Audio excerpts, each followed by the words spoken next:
আসসালামু আলাইকুম dear viewers. আজকের এই ভিডিওতে আমি আপনাদের দেখাবো কিভাবে বাইন্যান্স থেকে খুব সহজেই বিকাশ, রকেট, নগদ কিংবা যেকোনো ব্যাংকে টাকা ট্রান্সফার করবেন। কিভাবে ফান্ড ট্রান্সফার করবেন। সেই সাথে যেকোনো ধরনের ক্রিপ্টোকারেন্সি বাই অ্যান্ড সেল করতে হলে যে বিষয়গুলো সম্পর্কে সতর্ক থাকতে হবে সেগুলো নিয়ে আলোচনা করা হবে। So let's get started. প্রথমেই বাইন্যান্সে গিয়ে লগইন করে নিবেন। মোবাইল ফোন কিংবা কম্পিউটারে যেকোনো ডিভাইস ব্যবহার করেই আপনি সকল কাজ সম্পূর্ণ করতে পারবেন। দেখানোর সুবিধার্থে আমি কম্পিউটার ব্যবহার করেছি। আপনি যদি কখনো পেমেন্ট রিসিভ করেন কিংবা ডিপোজিট করেন সেক্ষেত্রে উক্ত ব্যালেন্সটি স্পট ওয়ালেটে যুক্ত হবে। তাই আপনাকে স্পট ওয়ালেট থেকে ফান্ডিং ওয়ালেটে ব্যালেন্স ট্রান্সফার করতে হবে। একদম ইজি প্রসেস, সেই সাথে কোনো ট্রান্সফার ফির প্রয়োজন নেই, সম্পূর্ণ ফ্রি। এখানে ওয়ালেট থেকে ফিয়াট অ্যান্ড স্পটে ক্লিক করবেন। এরপর আপনার ব্যালেন্স যে কয়েনে আছে সেই কয়েনটি সিলেক্ট করতে হবে। এখানে আপনি কয়েনের নাম দিয়ে সার্চ করতে পারবেন। আমার ইউএসডিটি ব্যালেন্স আছে, তাই আমি ইউএসডিটি সিলেক্ট করলাম। এরপর এই পাশে এখানে ট্রান্সফারে ক্লিক করবেন।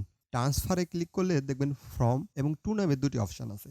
আমরা স্পট ওয়ালেট থেকে ফান্ডিংয়ে ট্রান্সফার করব। তাই এই টু অপশন থেকে ক্রস মার্জিন পরিবর্তন করে ফান্ডিংয়ে দিয়ে দিব। এখানে আপনাকে ট্রান্সফার অ্যামাউন্ট দিতে হবে। আপনি চাইলে লিখে দিতে পারেন কিংবা আপনি যদি সমস্ত অ্যামাউন্ট ট্রান্সফার করতে চান সেক্ষেত্রে ম্যাক্সে ক্লিক করতে পারেন। এরপর এখানে বাই ক্রিপ্টো থেকে P2P ট্রেডিংয়ে ক্লিক করবেন। P2P থেকে আপনি বাই অ্যান্ড সেল করতে পারবেন। দেখেন প্রথমেই এখানে বাই অপশনটি সিলেক্ট আছে, মানে যারা তাদের ক্রিপ্টো বিক্রি করতে চায় তাদের বিজ্ঞাপনটি পোস্ট করে রেখেছে। আপনি চাইলে তাদের কাছ থেকে কিনতে পারেন। যাই হোক, যেহেতু আমরা ব্যালেন্স উইথড্র করতে যাচ্ছি তাই সেলে ক্লিক করব।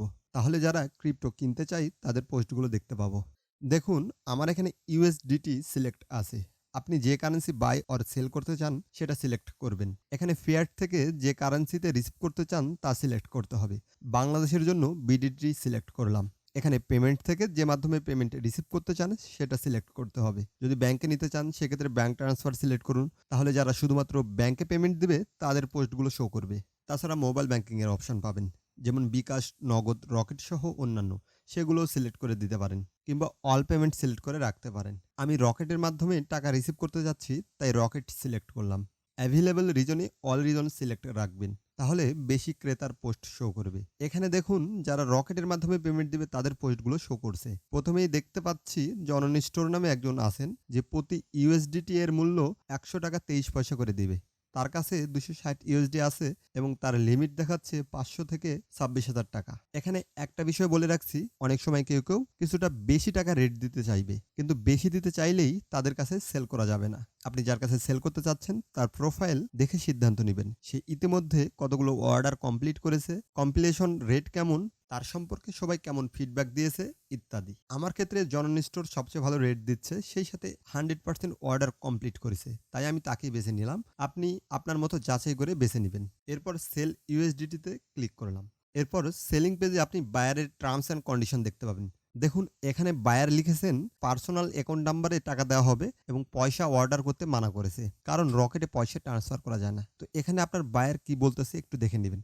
এছাড়া আপনার যদি আরও কিছু প্রশ্ন থাকে কিংবা আরও কিছু জানার থাকে সেক্ষেত্রে আপনি বায়ারের সাথে চ্যাট করে বাকিটা জেনে নিতে পারেন। এরপর এখানে ডান পাশে থেকে আপনি কত ডলার সেল করতে যাচ্ছেন সেটা দিয়ে দিতে হবে কিংবা কত টাকা রিসিভ করতে চাচ্ছেন সেটা দিয়ে দিতে পারেন। যেহেতু এখানে বায়ার পয়সা পেমেন্ট করতে পারবেন না, যার জন্য আমি একটা গ্রাউন্ড ফিগারের অ্যামাউন্ট দিয়ে দিচ্ছি এবং সে অনুসারে কত ইউএসডিটি সেল করতে যাচ্ছি সেটা অটোমেটিক রেট অনুসারে নিয়ে নেবে। আমি রিসিভে 13,000 টাকা দিয়ে সেল ইউএসডিটিতে ক্লিক করলাম।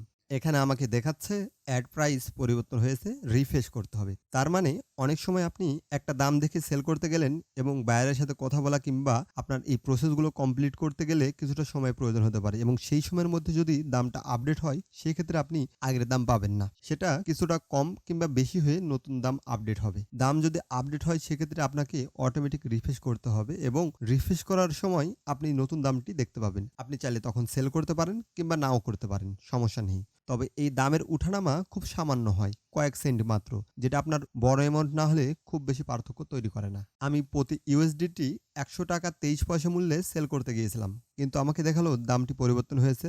দেখুন আমি প্রাইস রিফ্রেশ করার পর সেটা বেড়ে গিয়ে প্রতি ইউএসডিটির মূল্য এখন দেখাচ্ছে ১০০ টাকা ৩০ পয়সা করে, মানে সেটা কিছুটা বেড়ে গিয়েছে।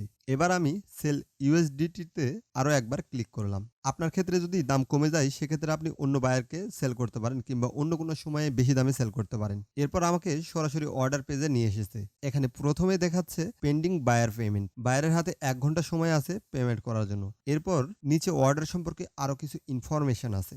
যেহেতু আমি রকেটে টাকা রিসিভ করতে চেয়েছিলাম, তাই আমার নাম, রকেট নাম্বার এবং আমি কত ইউএসডিটি কত দামে সেল করেছি সেই ইনফরমেশনগুলো এখানে দেখাচ্ছে।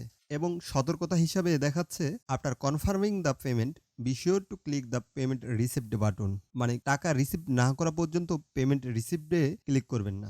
অর্ডার করার 1 মিনিটের মধ্যে আমার রকেট অ্যাকাউন্টে মেসেজ আসে। এরপর আমি রকেট অ্যাকাউন্টে লগ ইন করে ব্যালেন্স চেক করি, দেন পেমেন্ট রিসিভে ক্লিক করি। আপনি যদি মোবাইল ব্যাংকিংয়ের মাধ্যমে টাকা রিসিভ করতে চান, সেক্ষেত্রে শুধুমাত্র মোবাইলে মেসেজ দেখেই পেমেন্ট রিসিভডে ক্লিক করবেন না। অনেক সময় অনেকে ভুয়া মেসেজ দিয়ে প্রতারিত করার চেষ্টা করে। আপনার ব্যালেন্স দেখে 100% নিশ্চিত হওয়ার পরেই পেমেন্ট রিসিভডে ক্লিক করবেন। কারণ টাকা না পেয়ে পেমেন্ট রিসিভে ক্লিক করলে বাইন্যান্স কর্তৃপক্ষের কিছুই করার থাকবে না। কোনো প্রকার প্রতারিত হলে সেই দায়ভার সম্পূর্ণ আপনার। হয়তো আপনি সেই ইউজার সম্পর্কে কমপ্লেইন করতে পারবেন এবং ইউজারকে ব্যান করা হতে পারে, কিন্তু আপনার টাকা ফেরত পাবেন না। পেমেন্ট রিসিভডে ক্লিক করলে এরকম একটি পপআপ দেখতে পাবেন, যেখানে প্রথম অপশনটি আপনি টাকা রিসিভ করেননি এবং দ্বিতীয় অপশনটি হচ্ছে আপনি সঠিক অ্যামাউন্টের টাকা রিসিভ করেছেন, সেই সাথে আপনি ইউএসডিটি বা আপনার যে কয়েন সেল করেছেন সেটি রিলিজ করতে চাচ্ছেন। তাই টাকা রিসিভ করলে অবশ্যই দ্বিতীয় অপশনটি সিলেক্ট করবেন। টাকা রিসিভ করার পর কোনোভাবেই প্রথম অপশনটি সিলেক্ট করবেন না, তাহলে আপনার অ্যাকাউন্ট সাসপেন্ড হবে। দ্বিতীয় অপশনটি সিলেক্ট করলে আরেকটি পপআপ আসবে।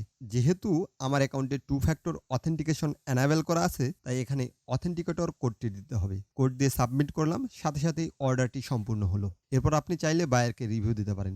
যেহেতু আমি টাকা সাথে সাথে পেয়ে গেছি, তাই পজিটিভ ফিডব্যাক এবং একটি রিভিউ দিলাম। তো ডিয়ার ভিউয়ার্স, এই ছিল আজকের ভিডিও। আশা করছি ভিডিওটি আপনাদের ভালো লেগেছে। যদি ভালো লেগেই থাকে তাহলে একটু লাইক দিবেন, খারাপ লাগলে ডিসলাইক। কোনো কিছু জানা কিংবা জানানোর থাকলে কমেন্ট করবেন। আর এরকমই নলেজেবল ইনফরমেটিভ টেক ভিডিও পেতে আমার চ্যানেলটি সাবস্ক্রাইব করবেন। দেখা হবে পরবর্তী কোনো ভিডিওতে, ইনশাআল্লাহ।